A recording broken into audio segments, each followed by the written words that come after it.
ದಣ್ಯಾರ ಮೊದಲೇ ಕೆಲಸ ಮಾಡ್ರಿ.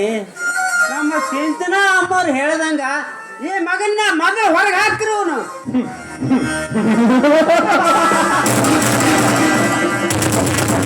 ಹಲೋ ಮಾಮಾಶ್ರೀ, ಮನೆಯ ಮಾಲೀಕ ಹತ್ರ ಇರ್ತಲ್ಲ, ಇನ್ನು ಇಲ್ಲೇ ನಿಂತಿದ್ಯಾ?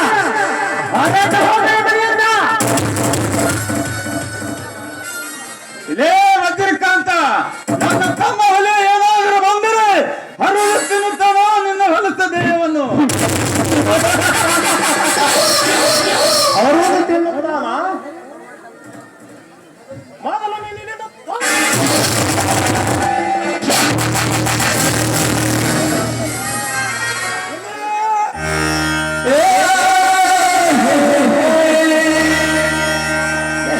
ಆ ಹೊಲಸು ಹೆಸರು ಎತ್ತವನ ಈ ನಮ್ಮವರ ಮನೆಯಲ್ಲಿ ಹೊರಟ ಹೋಗೋ, ಇಲ್ಲವಾದರೆ ಬೀದಿ ನಾಯಿ ತರ ಹೊಡೆದು ಸಾಯಿಸಿಬಿಡುತ್ತೇನೆ ಮಗನೇ ನಿನಗೆ.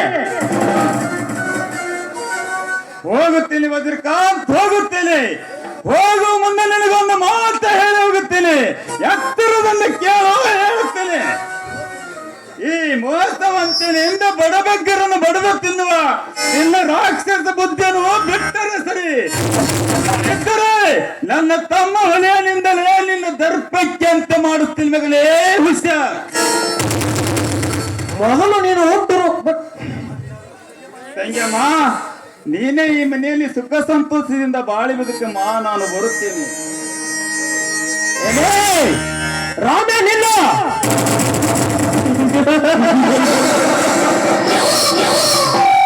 ಎಷ್ಟು ಸಲೀಸವಾಗಿ ಹೊಂಟೆ ಮಗನೇ.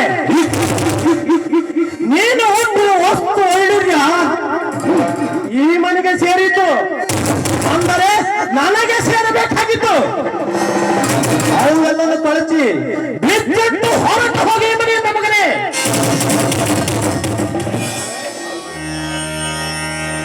ಪೂರ್ವ ರಾಕ್ಷಸವಿದೆ. ಈ ಸದಾ ರೈತನ ಮೇಲೆ ಇರುವುದು ಹಸಿರು ಟೈಲ್ ನಿನಗೆ ಇಷ್ಟ ಆಗಲಿಲ್ಲವೇ? ನೀನೇ ಹೇಳು ದೇವಾ, ನೀನೇ ಹೇಳು. ರೈತ ಕವಲಕ್ಷ ಎಂದು ಬಿಂಬಿತಿರುವ ಈ ಹಸಿರು ಟೈಲ್ ಈ ಕೋರಿ ರಾಕ್ಷಸನ ಪಾದಕ್ಕೆ ಅರ್ಪಿಸಬೇಕೇ? ನೀನೇ ಹೇಳು ದೇವಾ, ನೀನೇ ಹೇಳು. ಇದು ನನ್ನ ತಂಗಿ ಸುಖ ಸಂತೋಷದಿಂದ ಬಾಳಿ ಬದುಕಬೇಕಂದರೆ ನಾನು ಇವನು ಹೇಳಿದಂತೆ ಕೇಳಲೇಬೇಕು. ವಜ್ರಕಾಂತ್, ಹಸಿರು ಟೈಲ್ ತಾನು ನಿನಗೆ ಬೇಕು, ಕೊಡುತ್ತೀನಿ. ಕೊಡು ಮುಂದೆ ಒಂದು ಮಾತು ಹೇಳಿ ಕೊಡುತ್ತೀನಿ. ಎತ್ತರದಿಂದ ಕೇಳೋ ಹೇಳುತ್ತೇನೆ. ಈ ಹಸಿರು ಅಂದರೆ ಹಸಿರು ಕ್ರಾಂತಿಯ ಸಂಕೇತ. ಹಸಿರು ಅಂದರೆ ಮನೆ ಕುಲದ ಹುಸಿರು. ಇದನ್ನು ರೈತರ ಉದ್ಧಾರಕ್ಕೆ ಬಳಸಬೇಕೆ ವಿನ ನಿನ್ನ ಕೆಟ್ಟ ಮಾರ್ಗಕ್ಕೆ ಏನಾದರೂ ಬಳಸಿದ್ರೆ ಮಣ್ಣಲ್ಲಿ ಮಣ್ಣಾಗಿ ಹೋದರೂ ಸರಿ. ಎದ್ದು ಬಂದು ಎದಿಗೆ ಓದುತ್ತೀನಿ, ಹುಷಾರ್. ಮೊದಲು ನೀನು ಹುಟ್ಟಿರೋ ಬಟ್ಟೆ ಬಿಚ್ಚಿಟ್ಟು ಹೊರಟು ಹೋಗೋ ಮಗನೇ ಇದ್ದಿಂದ.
ಚಾರ್ಲಿ ಹೋಗು, ಈ ಮಗ ಎಲ್ಲಿ ಹೋಗುತ್ತಾನೆ, ಏನು ಮಾಡುತ್ತಾನೆ ಎಂದು ಸ್ವಲ್ಪ ಗಮನಿಸು. ಸಾವುಕಾರ, ನೀವು ಅದ್ರ ಕಾಳಜಿನ ಬಿಡ್ರಿ. ಈ ಮಗ ಎಲ್ಲಿಗೆ ಹೋಗ್ತಾನ, ಏನ್ ಮಾಡ್ತಾನ ಅನ್ನೋದನ್ನ ಈ ನನ್ನ ಮೊಬೈಲ್ದಾಗ ಫೋಟೋ ತಗೋದು